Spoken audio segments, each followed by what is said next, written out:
historian, I have tried to combine the skills of both crafts. The wars that ravaged Vietnam were a human tragedy of appalling proportions. As a reporter, I witnessed the suffering of the soldiers and civilians, whatever their allegiance, and I have sought to convey their ordeal in these pages. I have also endeavored to narrate events as they unfolded, in an effort to give them a fresh, kinetic quality. At the same time, I have attempted to paint a broader canvas that recalls and explains the motives and debates that went into the formulation of Vietnam policies by both sides. It was difficult during the war to scale the wall of secrecy behind which decisions were made, but within recent years, piles of confidential documents have been released, divulging hitherto unknown details. Many American and South Vietnamese officials who participated in the war have been increasingly more open in interviews, perhaps because they no longer felt compelled to defend their positions. The communist leaders and others, whom I saw on trips back to Vietnam since the conflict ended, were surprisingly candid, and they, too, have furnished me with valuable information and insights, as have Soviet and Chinese sources. Nevertheless, memories are selective, and I have treated all recollections with caution. Like everyone else involved in it, I was emotionally scarred by the war, and for me to claim detachment from the experience would be dishonest. But I approached this book without a thesis to promote or cause to plead. In some cases, discoveries prompted me to change or modify a point of view I had previously held. In others, fresh disclosures confirmed my earlier conclusions. My general attitude, to the degree that I can sum it up succinctly, has been one of humility in the face of a vast and complicated subject. The book was linked from its conception with Vietnam, A Television History, a documentary series for television on which I served as chief correspondent. The book and the television series, as different media, paralleled each other. The printed word is no match for the intensity of such dramatic film as came out of Vietnam. But on the other hand, the complexities of Vietnam cannot be adequately elucidated on a screen. The idea for the series, which was produced under the auspices of WGBH, the public television station in Boston, was originally proposed to me in 1978 by Lawrence Grossman, then president of the Public Broadcasting Service, and later president of NBC News. Richard Ellison, an independent producer, had been simultaneously contemplating such a project. It seemed logical for us to collaborate. With the help of Elizabeth Dean of WGBH, we began the arduous task of organizing the enterprise and raising funds. I had not, as a writer, anticipated the intricacies inherent in producing films, especially on a topic so immense in its scope as the Vietnam War. My thanks to Mr. Grossman for introducing me to the field. I am particularly grateful to Mr. Ellison, executive producer of the series, for his patience toward a novice in our cooperative television endeavor. I am indebted to numerous associates, consultants, and others. My special gratitude to Karen Johnson, Director of Publications at WGBH.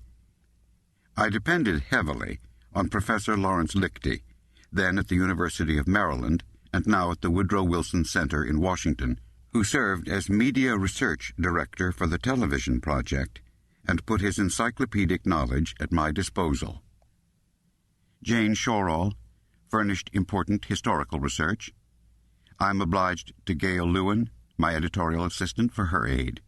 My agent, Ronald Goldfarb, was, as usual, a pillar of support. Elizabeth Sifton, former chief editor at Viking Penguin, again displayed her erudition and skill, providing me with indispensable guidance. Michael Millman, my editor at Viking Penguin, encouraged the publication of this new and revised edition. Finally, I relied more than they realize on my wife Annette and on our children, Curtis, Marilyn, Catherine, and Michael, for their comments, forbearance, and encouragement. S.K. Potomac, Maryland, May 1983, September 1990. Chapter 1. The War Nobody Won. Yes, we defeated the United States, but now we are plagued by problems. We do not have enough to eat. We are a poor, underdeveloped nation. Waging a war is simple, but running a country is very difficult. Pham Van Dong. Vietnam is still with us. It has created doubts about American judgment, about American credibility, about American power, not only at home, but throughout the world. It has poisoned our domestic debate. So we paid an exorbitant price for the decisions that were made in good faith and for good purpose.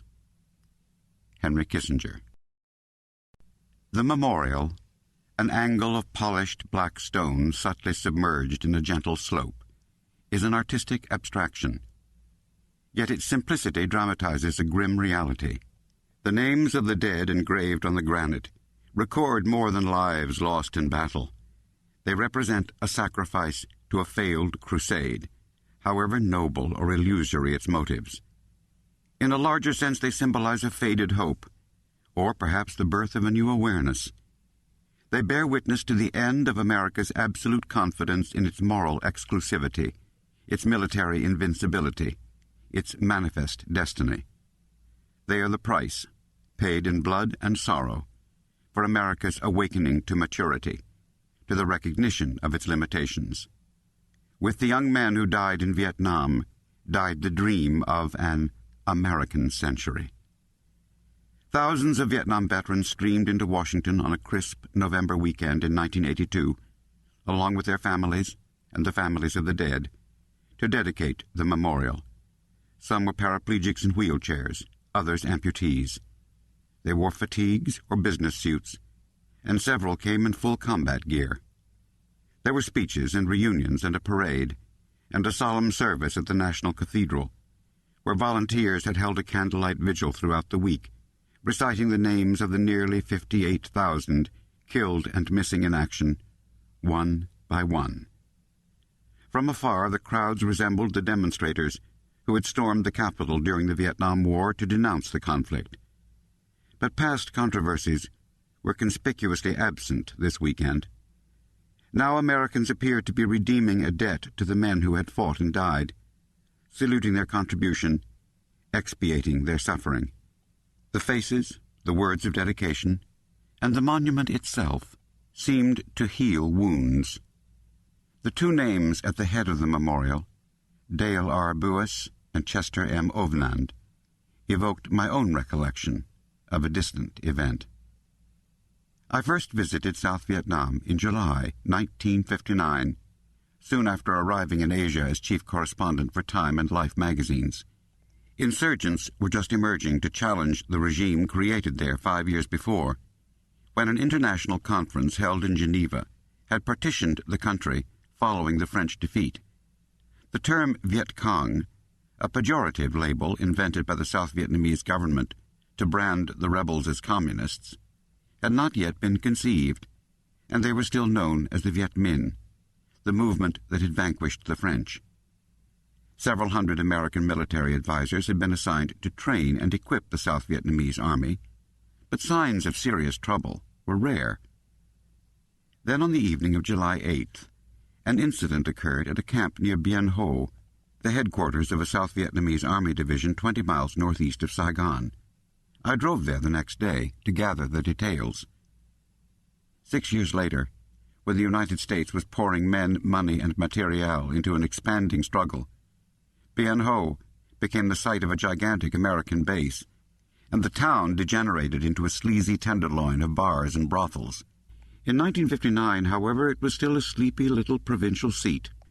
Its church, stucco villas, and tree-lined streets, the remnants of a century of French colonial presence. Driving through the heat and humidity of a tropical morning, I caught my first glimpses of a land still undisturbed by war.